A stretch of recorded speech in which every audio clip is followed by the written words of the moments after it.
मरकुस रचित सुसमाचार 10वां अध्याय। फिर वह वहां से उठकर यहूदिया की सीमा में और यरदन के पार आया। भीड़ उसके पास फिर इकट्ठी हो गई और वह अपनी रीति के अनुसार उन्हें फिर उपदेश देने लगा। तब फरीसियों ने उसके पास आकर उसकी परीक्षा करने को उससे पूछा, क्या यह उचित है कि पुरुष अपनी पत्नी को त्यागे? उसने उनको उत्तर दिया, मूसा ने तुम्हें क्या आज्ञा दी है? उन्होंने कहा, मूसा ने त्याग पत्र लिखने और त्यागने की आज्ञा दी है।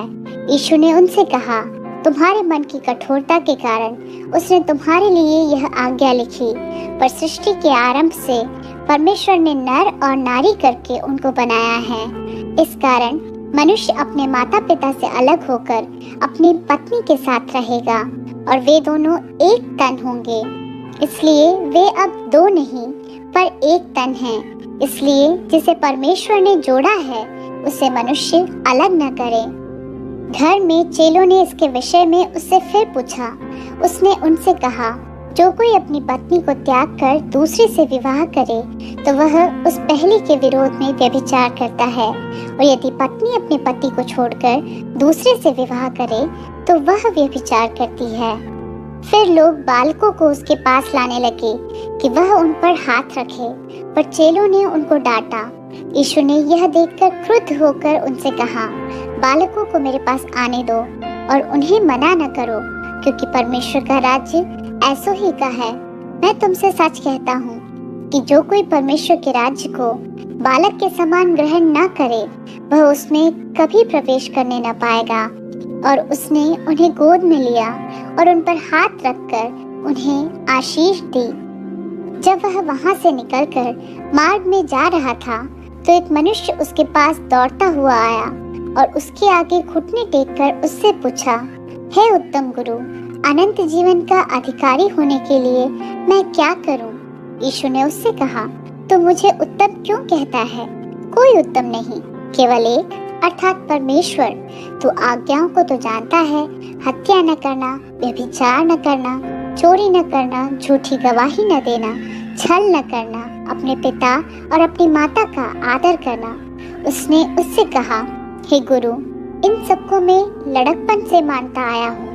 यीशु ने उस पर दृष्टि करके उससे प्रेम किया और उससे कहा, तुझ में एक बात की घटी है, जा, जो कुछ तेरा है उसे बेचकर कंगालों को दे और तुझे स्वर्ग में धन मिलेगा, और आकर मेरे पीछे हो ले। इस बात से उसके चेहरे पर उदासी छा गई और वह शोक करता हुआ चला गया, क्योंकि वह बहुत धनी था। यीशु ने चारों ओर देखकर अपने चेलों से कहा, धनवानों का परमेश्वर के राज्य में प्रवेश करना कैसा कठिन है। चेले उसकी बात से अचंभित हुए। इस पर यीशु ने फिर उनसे कहा, हे बालकों, जो धन पर भरोसा रखते हैं उनके लिए परमेश्वर के राज्य में प्रवेश करना कैसा कठिन है। परमेश्वर के राज्य में धनवान के प्रवेश करने से ऊंट का सुई के नाके में से निकल जाना सहज है। वे बहुत ही चकित होकर आपस में कहने लगे, तो फिर किसका उद्धार हो सकता है? यीशु ने उनकी ओर देखकर कहा, मनुष्यों से तो यह नहीं हो सकता, परंतु परमेश्वर से हो सकता है, क्योंकि परमेश्वर से सब कुछ हो सकता है। पतरस उससे कहने लगा, देख, हम तो सब कुछ छोड़कर तेरे पीछे हो लिए हैं। यीशु ने कहा, मैं तुमसे सच कहता हूँ कि ऐसा कोई नहीं जिसने मेरे और सुसमाचार के लिए घर या भाइयों या बहनों या माता या पिता या बाल बच्चों या खेतों को छोड़ दिया हो और अब इस समय 100 गुना न पाए, घरों और भाइयों और बहनों और माताओं और बाल बच्चों और खेतों को, पर सताव के साथ और परलोक में अनंत जीवन। पर बहुत से जो पहले हैं पिछले होंगे और जो पिछले हैं वे पहले होंगे। वे यरूशलेम को जाते हुए मार्ग में थे और यीशु उनके आगे आगे जा रहा था। चेले अचंभित थे और जो उसके पीछे पीछे चलते थे वे डरे हुए थे। तब वह फिर उन 12 को लेकर उनसे वे बातें कहने लगा जो उस पर आने वाली थी। देखो, हम यरूशलेम को जाते हैं और मनुष्य का पुत्र प्रधान याजकों और शास्त्रियों के हाथ पकड़वाया जाएगा और वे उसको घात के योग्य ठहराएंगे और अन्य जातियों के हाथ में सौंपेंगे।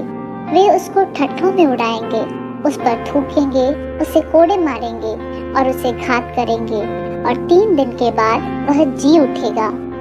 तब जब्दी के पुत्र याकूब और यूहन्ना ने उसके पास आकर कहा, हे गुरु, हम चाहते हैं कि जो कुछ हम तुझसे मांगे वह तू हमारे लिए करे। उसने उनसे कहा, तुम क्या चाहते हो कि मैं तुम्हारे लिए करूं? उन्होंने उससे कहा, हमें यह दे कि तेरी महिमा में हम में से एक तेरे दाहिने और दूसरा तेरे बाएं बैठे। यीशु ने उनसे कहा, तुम नहीं जानते कि क्या मांगते हो।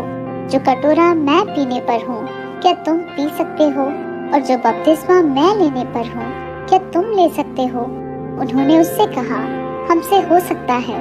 यीशु ने उनसे कहा, जो कटोरा मैं पीने पर हूँ तुम पियोगे, और जो बपतिस्मा में लेने पर हूँ उसे लोगे, पर जिनके लिए तैयार किया गया है उन्हें छोड़ और किसी को अपने दाहिने और अपने बाएं बैठाना मेरा काम नहीं।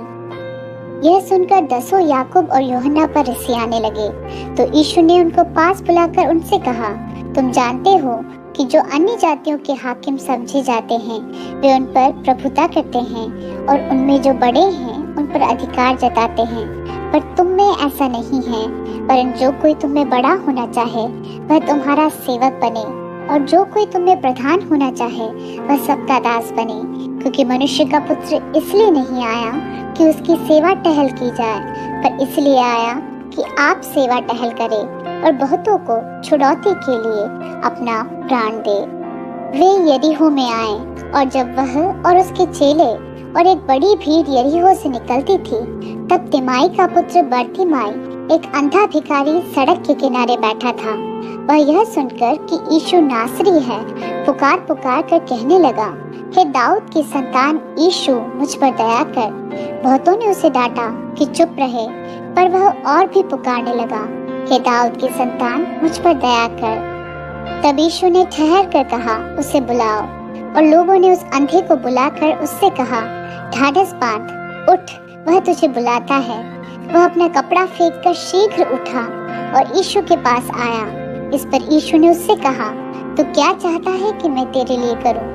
अंधे ने उससे कहा, हे रब्बी, यह कि मैं देखने लगूं। यीशु ने उससे कहा, चला जा, तेरे विश्वास ने तुझे चंगा कर दिया है। वह तुरंत देखने लगा और मार्ग में उसके पीछे हो लिया।